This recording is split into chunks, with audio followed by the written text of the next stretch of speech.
Welcome to Immigration Quicktake. This is Ellie Rutledge of the American Immigration Lawyers Association.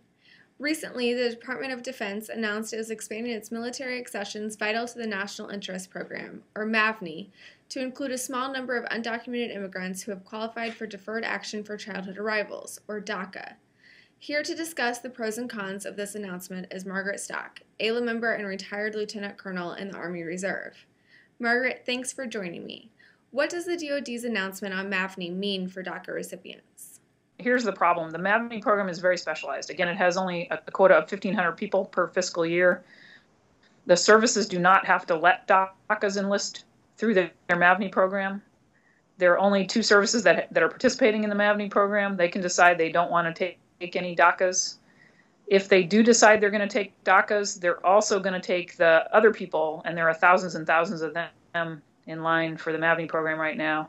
So the DACAs are basically joining a pool of people that's already very large, and the entire pool is eligible for these 1,500 slots that are available this fiscal year.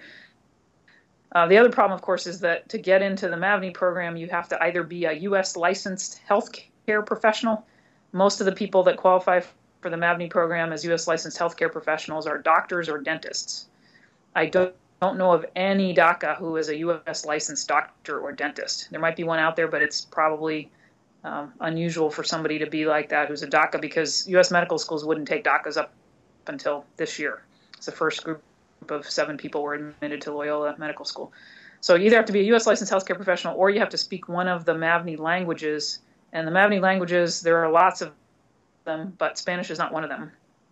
So if there's a DACA out there who speaks Korean or speaks Chinese fluently, they might qualify under the language provision of the MAVNI program. But there's also a whole bunch of other requirements. They have to have had DACA status for at least 2 years. They can't have any unauthorized relatives. They must speak the language at the level required for the MAVNI program, which is a very high level. They'll be tested on their oral proficiency. If they can't pass that test, they don't qualify for the MAVNI program. And then most importantly, and this is going to be the problem for most people, they have to pass a single scope background investigation. This is a background investigation given to people who are ordinarily seeking top secret clearances with the U.S. government. It's a very thorough investigation. It requires interviews with family members, employers, colleagues, professors, and so forth. And it usually excludes people who have done any kind of law breaking of any sort. We don't know how the administration might be modifying this investigation to account for the fact that DACAs by definition have broken the law, but we'll have to wait further developments to see how they're going to instruct the investigators to consider DACA status when doing this investigation. Kind of the bottom line here is nobody should run down to the recruiting office right away. None of the services have said yet whether they'll take DACAs. None of them, some of them may decide they're not going to take them at all. The Pentagon is not forcing any of the services to take DACAs. Thanks, Margaret. Advocates have been pushing for broader expansion for DACA recipients being able to enlist in the military. Will President Obama allow DACA recipients to enlist on a broader level? I think this is the administration's way of trying to appease everybody. He was asked many months ago to do a separate DACA recruiting program, and he declined to do that. He's caused actually a lot of confusion now because the extremist groups are now claiming illegal immigrants are allowed to enlist in the military. People are very confused about the requirements for MAVNI. That was always a program that was only open to people who were legal. Now, apparently, it's being open to the DACA recipients, so it's creating a lot of confusion there. I don't think he's making anybody happy with this move. I know I was one of the advocates that was, I'm in favor of the DACAs being allowed to enlist, but not through the MAVNI program. I don't think it makes any sense to push them into that program. The program was actually designed to keep out people like the DACAs. So it's going to be very confusing to recruiters. It's going to be confusing to newspaper reporters, journalists, and so forth. And especially it's going to be very confusing to lawyers. So until the Pentagon and the services issue some written regulatory guidance explaining how exactly the DACAs will be processed, we're left to just wonder what the purpose of this announcement was and what the timing was.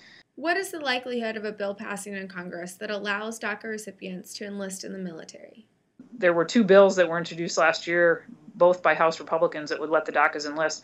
One bill was extremely well written, but due to something of an internecine battle, another congressman, also a Republican, introduced a separate bill that was badly written.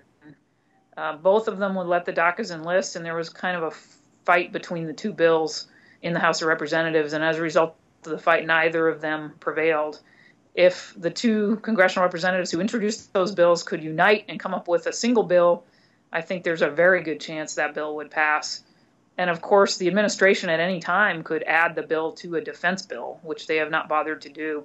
But it's a relatively simple matter. They simply have to tell the Pentagon to add one of these bills to the defense bill, and it would pass, because the defense bill is a must-pass bill. No, chosen not to add any kind of legislation to the defense bill to let the DACAs enlist, but it's a logical thing to do, and they've passed other legislation, even some, this year, that was controversial by putting it on defense bills.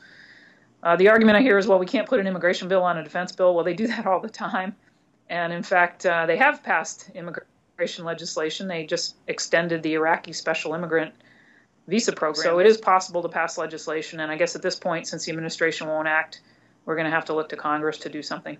Thanks, Margaret, for joining us. For the rest of you, please stay tuned for more updates from the American Immigration Lawyers Association.